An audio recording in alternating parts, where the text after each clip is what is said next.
Hello, beer tubers, and welcome to another beer review with me, Peter, the Master of Puppets, then joined by Henrik, the general Goethe. Yes. We're drinking some more beer courtesy of Beer Dome. So thanks a ton to Beer Dome for the beer. Beer Dome is a fantastic web shop, one of the best in Europe. They were lucky enough to get loads of, well, all of the variants of the different forager beers, which we have to try some of still. And often just a great selection of beers. And one of the beers we stumbled upon on their shop we picked up is this one. They did a few Hudson Valley beers. I don't know who imported them, if it was them or if it was Beerjum, because Beerjum got a lot of it as well. But we're checking out a wild ale from Hudson Valley, and this is their Wild Garden. So this is a Farmhouse Ale on 6%. It's a sour Farmhouse Ale, as they say, that is brewed with honey, peaches, cherries, and chamomile tea. And then it's aged for 1 year in oak barrels. And then, well, it says in oak, so I'm guessing oak barrels. And then it's been bottle conditioned for 6 months. It says pour cold, pour carefully, and expect some sediment. Well, yeah, it's hazy. So It is hazy. I don't think you've had any Hudson Valley beers, have you? I think I've had some. You might have At had some some of the point. sour IPAs. Yeah, but it's But far in between. Yeah. it's a brewery that's really famous for the sour IPAs. Brett and I have only had one non-sour IPA, which we had not so sober in the Christmas calendar last year. The Amulet in the Farmhouse version, which was blueberry and hibiscus. I can't remember, but doesn't matter. We're checking this one out. So, pours a nice color.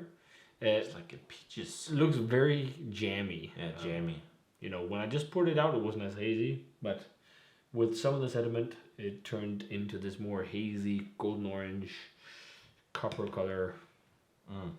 With on your glass at least, a very fluffy head. Yeah. Looks very nice. And as far as I remember, their carbonation levels are really high. Like, it's really champagne-y.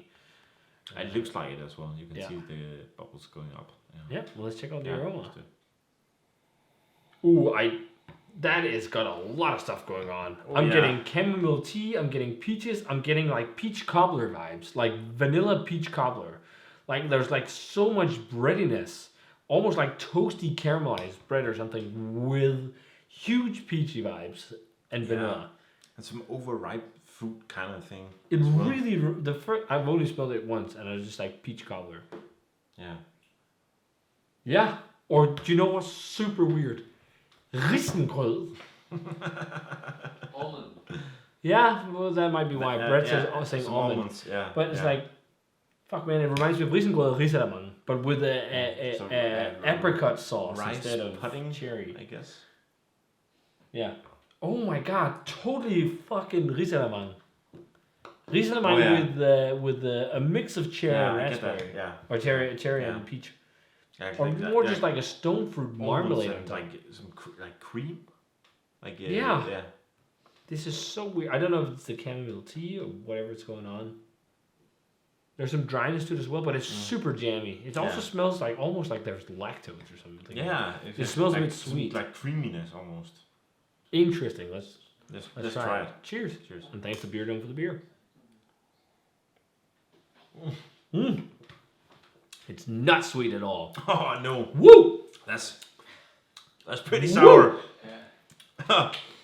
You did not expect that from the aroma. It's so puckering. It's what I think of when I think American sour beer. It's like whoa, and you can feel it in your throat too.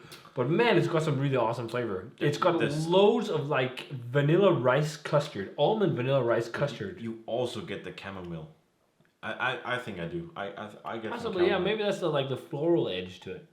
But to me, it's hugely vanilla rice pudding, almond vanilla rice pudding, with a touch of that apricot.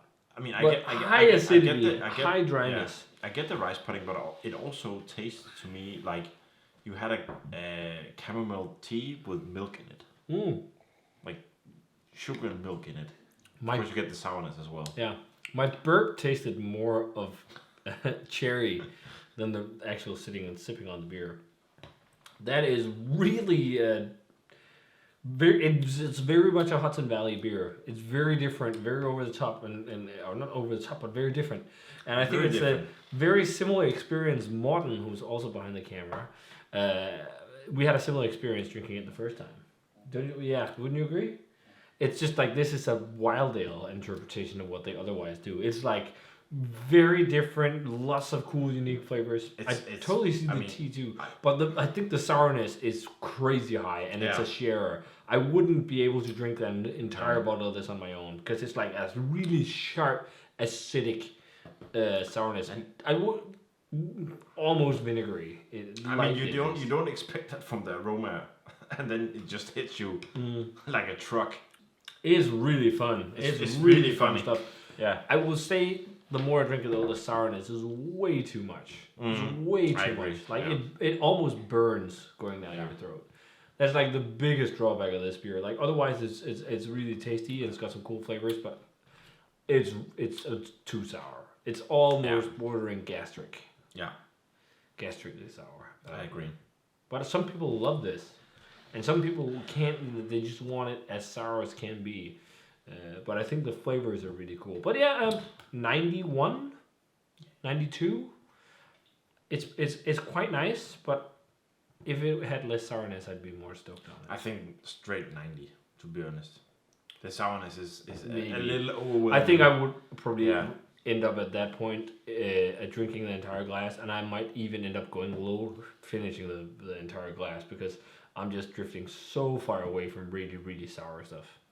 Yeah, if you guys had a chance to try Hudson Valley's Wild Garden, let us know what you thought of it. It's very nice. If you love really sour but very unique American wild ales and farmhouse ales, you're going to love this one.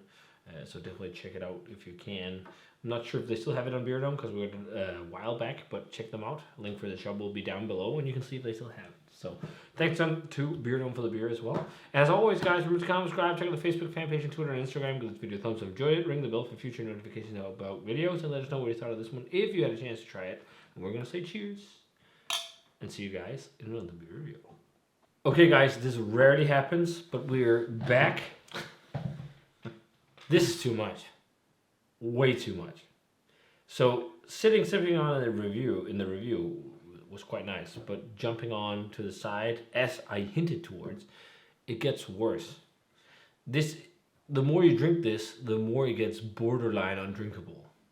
I don't want to, it's not, 100% undrinkable, but the sourness is so intense. And if we were not splitting this for people, I would probably drink, if I opened this on my own, I would have half a glass and drink with the bottle. The sourness is so intense and unpleasant. And even though the flavors are great, the drinkability is terrible. Like, this is not a drinkable product. And therefore, I think the grade needs to be dropped down. I can't give it much higher than max an 87. Maybe even an 85, sipping on it. I love the flavor profile, but sipping on it on the side with the guys, I was just like, I think we need to redo this grade. And it's because it's too much. Yeah. Like, do you think you could finish more than that glass you got? No, definitely not. Like a 25 centiliter pour? No. As we discussed, it's very interesting beer. It has some very nice flavors, very interesting flavors, but the acidity and everything is just too, for my personal taste, overwhelming. Yeah. It's like really gastrically sour, and it burns all the way down. Like it's a drink that feels like drinking it is going to give you heartburn, and it's not pleasant. And I don't know if, like, I can feel it now. Like, I just feel it burning, or just like all that acid going down. Like, it's almost like drinking straight vinegar. It's really not pleasant. And the only reason why it's still getting a grade in this territory is because the flavor is really awesome. But drinkability is crap on this. Total crap. And it's such a shame because it's a really fun, unique flavor profile. But for me, beers like this that are scraping sour is just not a thing anymore. I know a lot of people love it, and a lot of people think it's really fun. But I want something I'm able to drink, and that's why I think often Lambic excels. Even though Lambic can also be quite sour, but this is like too much. It's way too much.